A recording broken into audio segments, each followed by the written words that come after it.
Good morning. Today we are 3:15 on Wednesday, and we are going to make pizza. Um, Pizza is a interesting thing to make because there's a lot of different elements going on. There's the baking of the dough, there's the sauce, and then there's the cheese, right? And toppings, whatever you want to put on it: sausage, pepperoni, um, mushrooms, whatever you like on it. We're gonna keep it super duper simple today because it's not so much about the sauce and the cheese and the toppings today as it is figuring out what the dough looks like. And if you ask any person who really likes pizza, they'll tell you that the dough is the most quintessentially important part of the pizza. Um, so we're going to use this guy right here. This is called a KitchenAid. It is a beautiful machine to have in your kitchen. There's it comes in different colors, different sizes of different things. If you don't have one of these, you can do everything that I explain with your hands, but it is a lot easier to do dough in a KitchenAid any day of the week. When I was working as a line cook in a restaurant for a couple of years, I actually used one of these that would come up to right about here on me, and we would make hundreds of pounds of dough at a time. So even professional cooks who do this all day long every day don't use their hands to make dough. They use a stand mixer. All right, so the first thing we're going to do before we even think about food is we're going to wash our hands. And I have already washed my hands. So go ahead and wash yours and I'll wait.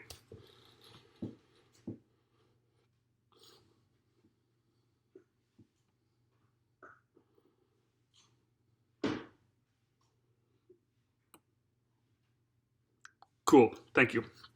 So the second thing we're going to do as cooks is to get some good music going. I have my headphones in right here, currently listening to Bruce Springsteen, as you can see here.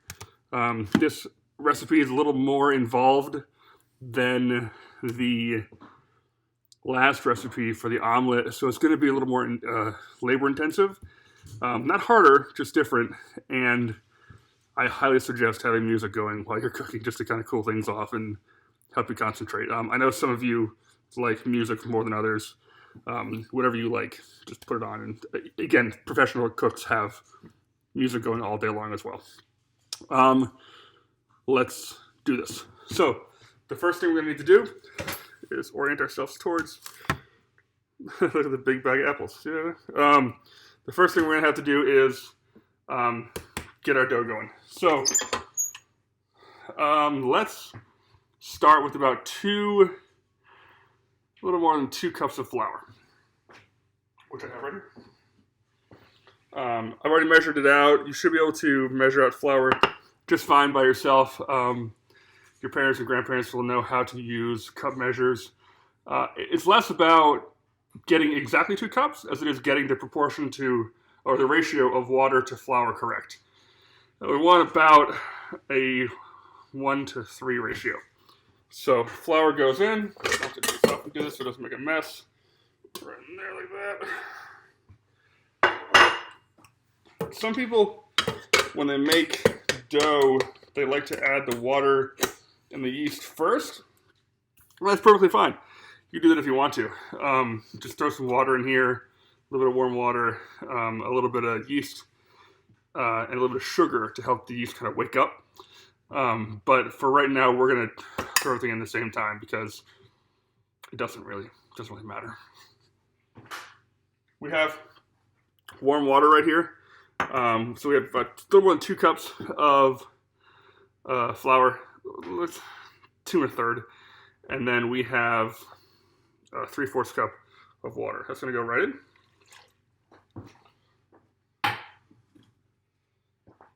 Oil, 2 tablespoons. You can eye that, eyeball instead of having to measure out 2 tablespoons. 1 good glug of oil, just like that. And then the recipe that I like calls for sugar, and I don't like taking out the big tub of sugar that we have, so I keep these little sugar packets from the diner down the street. Throw that in there. What the sugar is going to do is it's actually going to give the yeast here a little bit of food. So when the yeast is trying to do their thing, when they're trying to, so let's just explain what yeast is for a second. Yeast is like this little tiny microscopic organism that converts sugar. It eats sugar, and it burps out carbon dioxide. That sounds really gross, and it kind of is.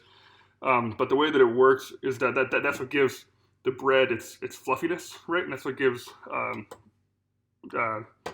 pizza dough fluffiness as well. You can't have bread without yeast. I mean, you can have it, but it's going to be more like a cracker than it is like a bread. Yeast will probably come in packets. Most people hold yeast in packets like this because they're easy and they're one-time use. Normal people don't keep yeast in jars around, but I'm not a normal person, so I have about 3 jars of yeast in my cabinet right now. We're a big bread baking family, so, you know, don't think you have to shell out for the big jar. Just get the packets. It'll be a lot easier because most people don't use yeast in this kind of quantity. Okay, let's find the rivet. We get rivet. So, 1 packet of yeast goes in. I'll put the rest back up there. Put that up there. Like I said in the last episode, you want to work clean as much as you possibly can. That'll make your life a lot easier when you're done with everything. So, we crank this up right here. It goes up. We'll turn on low. Low to start. If you blast it, when you first start mixing it, it's going to send flour flying everywhere, and you're going to be covered in flour, and it's not a good look. So we start low until all the stuff starts to get incorporated, and then once it's all incorporated, then we can we'll keep it at the same low because it'll be kneading. It won't actually be mixing at that point in time. So here, let's have a look in here. It's starting to get, this right here, the state of dough making. It's called a shaggy dough. It's not exactly a full-blown dough yet. You might need more flour or water depending on how you measure. Using cup measures instead of weight is sort of a unexact science, right? Because you could have a cup of flour that could weigh 4 ounces, or if you have a cup of flour with 7 ounces. And if you don't use weight, you might have to adjust your recipe a little bit. It just depends on what you're doing. So we've got our shaggy dough here. I think we might need more water. Yeah. I want to pour just a little bit of water in here, just to kind of help it do its thing. I would not add more than a tablespoon at a time when you're doing this, because if you overdo it, you're going to have bad stuff. I think I overdid it. Yeah. Okay, I'm going to pause this and I'm going to get this fixed. 1 second. Okay, so I think I've got it fixed. In my talking to you, I got distracted, which is a no-no. And I had a little too much water in here. So it turned into a batter instead of a dough. We're not making pancakes, we're making pizza. They look kind of similar, but they're very different. This is a lot better. Let's take a look. Check it out here. You see how it kind of pulls away from the sides of the bowl and it forms one giant ball? That's what you're looking for. You don't want it to be sticking to the sides, and you don't want it to be like a shaggy, floury mess either. It should look just like this. So when you pull the hook out, it should all stick right on the hook like that. Okay? That is a good pizza dough.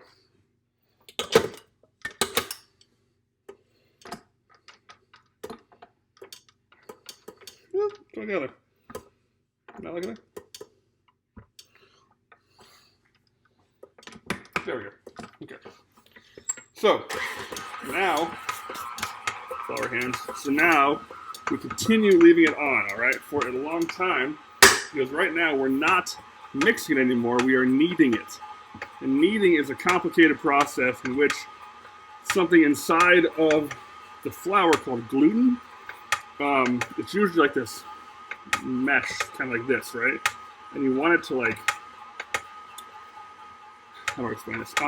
It's a bunch of like little like threads that are all kind of like this. So imagine you have like a bag full of yarn, right? And all different pieces are cut up, and the yarn is just like all mixed on it in itself. The more you knead the dough, you play with it and you twist it and you send it spinning around in the bowl, the more it'll form a mesh. And then that mesh will add a little bit of resistance and a little bit of bite to it, which is what you want in a pizza dough. You want it to be chewy, right? So chewiness comes from gluten, and gluten comes from kneading. So we gotta let it go for a while. I'm gonna say 2 minutes. Hello again. A couple of things have happened since I turned the camera off. The first thing is that my music has changed to Sam Cooke, who, if you don't know Sam Cooke, I highly suggest you check out Sam Cooke. The second thing is that the dough has finished, sort of kneading, and it has done this thing where it's perfect. Look at this. It's just kind of getting to be smooth on the outside. It's not, up here it's sort of like rough and bumpy, but down here it's kind of smooth. Looking for the smoothness, right? Inside the bowl, it's almost clean, right? I didn't do that.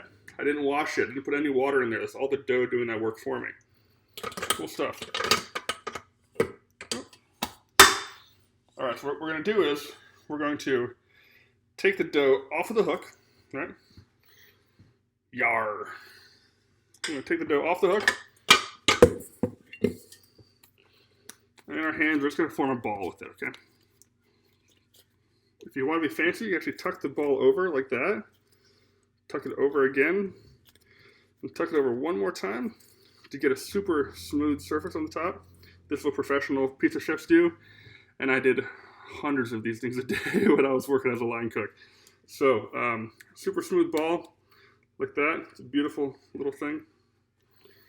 And then come in here with our oil. Splash of oil in the bowl. Just a splash. We don't need much in there. Just like a tiny, tiny bit. And we put the ball in the oil. Like that, and we roll it around. So the whole ball gets covered in oil. What this is going to do is, this is going to prevent a film or like a skin from forming on the outside of the dough, so the dough can kind of expand and get bigger. And all that yeast can eat all that sugar. And they can burp out a lot of gas to give it a lot of little bubbles so that we have a really good tasting pizza dough. Cool. Science. I love science. So we're going to cover this with a towel or a plate, whatever you have handy laying around. Just make sure it's entirely covered. And we're going to turn the oven right here on 450.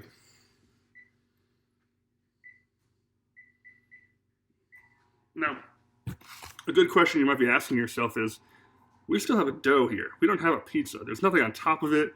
We haven't learned how to toss it. We haven't done anything yet. So why are we turning the oven on right now? Isn't that just going to waste energy and be a hot oven that's going to be dangerous for a while instead of something we're going to use immediately? And you're right. It is going to be a hot oven that we're going to sit here for a while.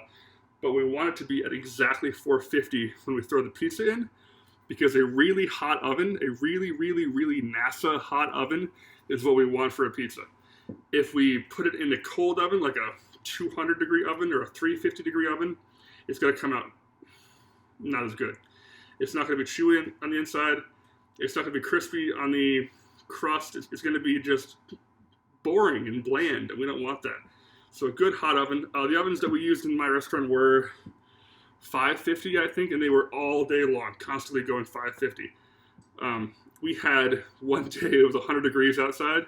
These 550 degree ovens were going all day long, and the inside of the kitchen was 115 degrees. So there's some awareness of safety, and there's some awareness of trying to be as careful as you can in an oven. But as long as you keep the door shut, you should be cool. Okay? So we're going to wait and let this dough right here rise for a good half an hour, and then we'll come back and I'll show you how to toss it and how to make a pizza. Okay? Howdy. A couple things have happened since I paused the video. Number one, I made myself a cup of tea. It's rooibos chai. Rooibos is a bush from Africa that gives these little needles, kind of like a big pine tree. and it tastes kind of like vanilla, and they make a really good tea. It's got some spices in it and put some milk and sugar. I like Roobos Chai a lot. It's spelled Rooibos. Rooibos. Yeah, it's weird. So Roobos Chai, that's happening. And we're also listening to Otis Redding right now, which is, I mean, he's the best. So, it's been about 20 minutes since we got the video, and we're only at 4:15 right now. So this is why we start our oven so early, because it takes a really long time to heat up an oven to 450 degrees. I mean, it is just a lot of heat for one small oven to handle, so it takes a while. So let's look at our dough. It's doubled in size. It's about twice the size as it was when we put it in there, which is exactly what we want.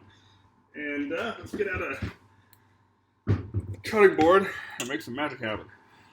So I'm gonna just reach in here with my hand, pull it out, take some of the oil off if you can. Look at that dough, isn't it beautiful? It's beautiful. Throw it around the cutting board. Where's my towel? There's the towel. Get the oil off your hands. So, beautiful dough. We're going to cut it in half.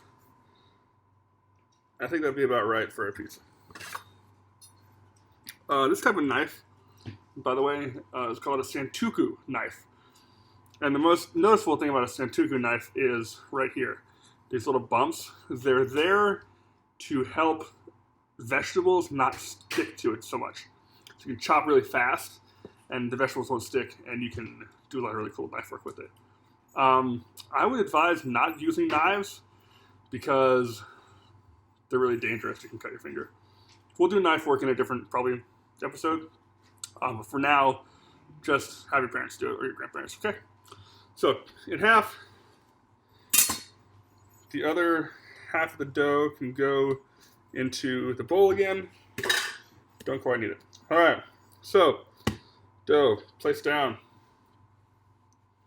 Let's pick it up, and then we will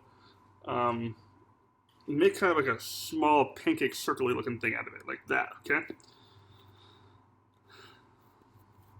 When you get that, you're gonna want to go to the edge, pinch the edges, and kind of let it fall a little bit as you're pinching the edges. This would be a good way to get a good crust formed on it. If it's too heavy, it's alright. Do what you can.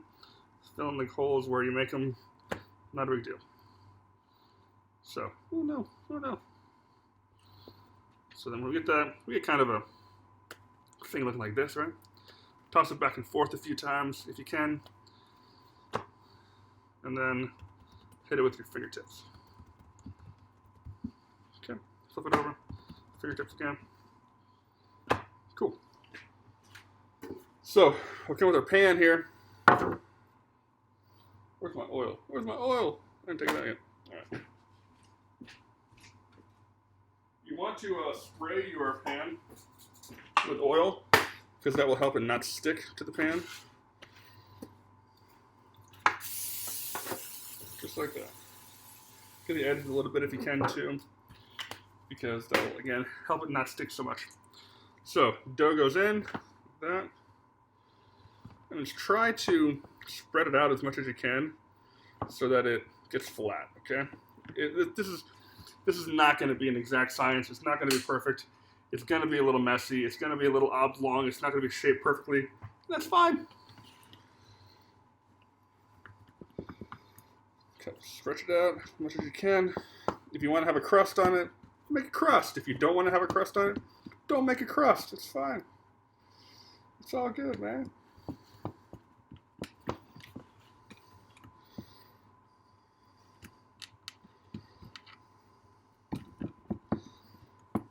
Okay, so when we're done, it's going to look kind of like that, yeah?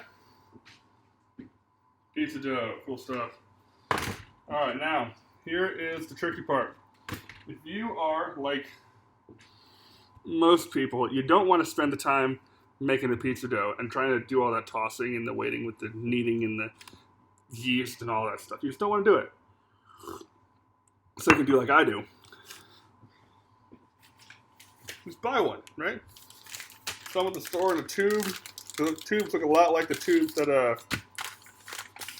the cinnamon rolls come in, right? I like this brand in particular because it has parchment on the bottom, and parchment is this paper that's got something called silicone in it, and in the silicone, it actually helps it to not stick. So you don't gotta spray anything. Kind of cool. So just unroll as evenly as you can. I imagine that most of you are going to be going down this route, the route of, roll out pizza dough instead of making your own. And there's no shame in that. There's no problem with it, because if you make your own pizza dough, you're in for a lot of time and a lot of effort and a lot of pain that you don't necessarily have to go through. So let's slide this onto this pan. We'll use this one moving forward to kind of make things. So, okay, cool. So here we go, pizza.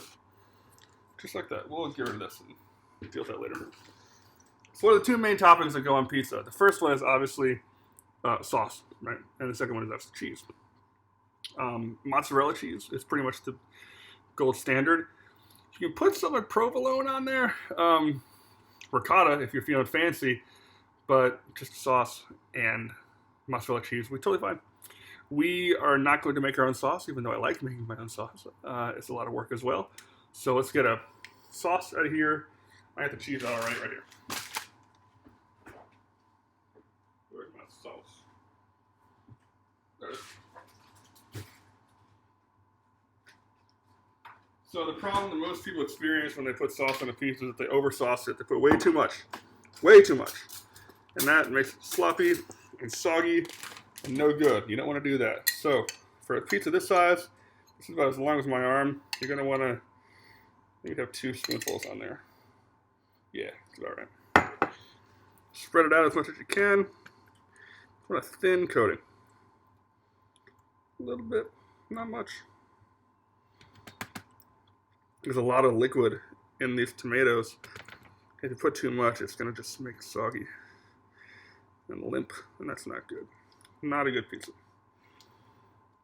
Cool. Well-sauced pizza. Use a back and spoon, that's what I do. When we were at the shop, we would we'd use a ladle. So cheese.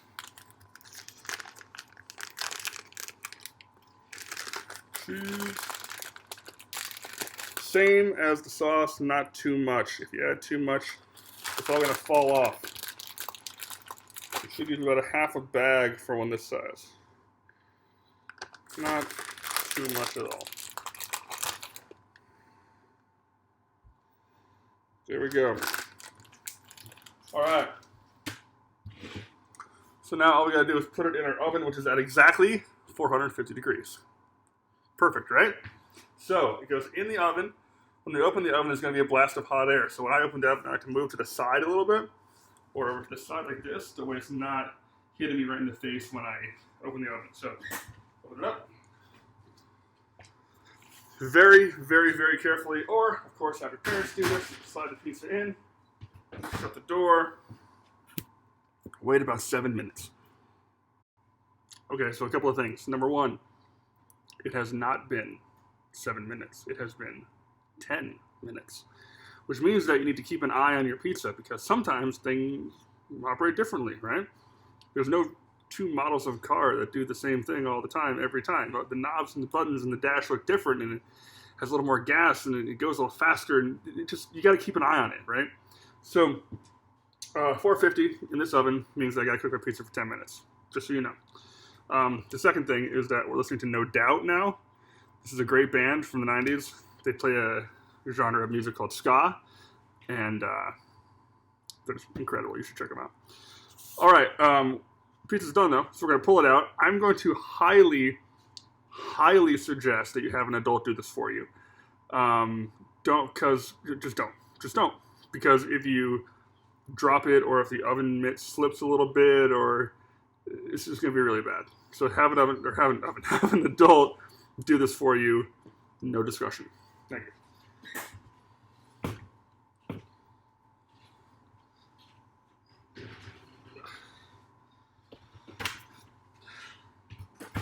Good looking pizza. All right, let's slide it over here.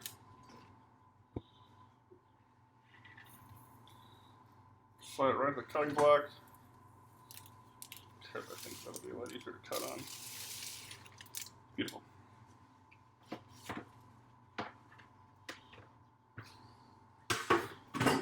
When you're done with your hot stuff, you put it in the sink.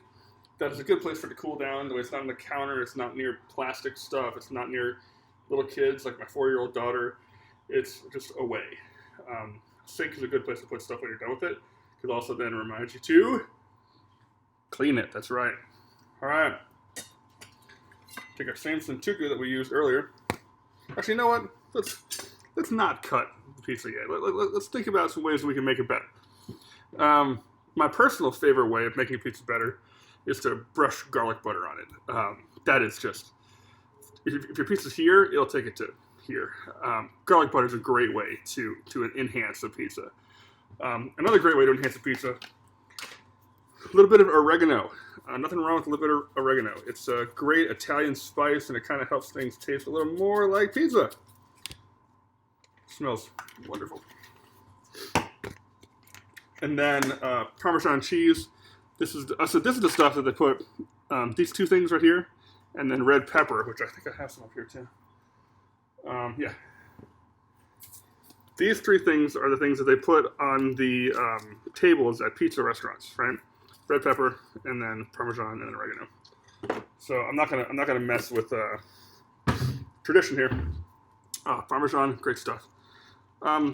This particular cheese has two different cheeses in it, Parmesan and Romano. And of course the question is, what's the difference between Parmesan and Romano? Great question.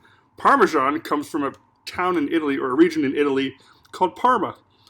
And Romano comes from, that's right, Rome. Same cheese though. Okay, so let's go ahead and cut this guy. This is Ohio, and people, okay, so you gotta understand, I'm from New York, where the idea of cutting a pizza into squares would get you laughed at. It's just not a thing that we do. But this is a square pizza, so I think cutting to squares is okay. Right? You also might want to have an adult do this for you, because again, knives are just kind of tricky things, especially when you're dealing with hot pizza.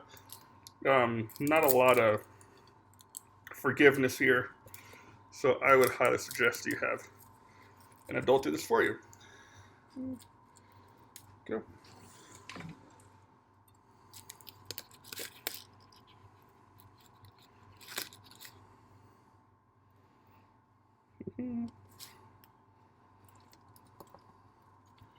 Beautiful.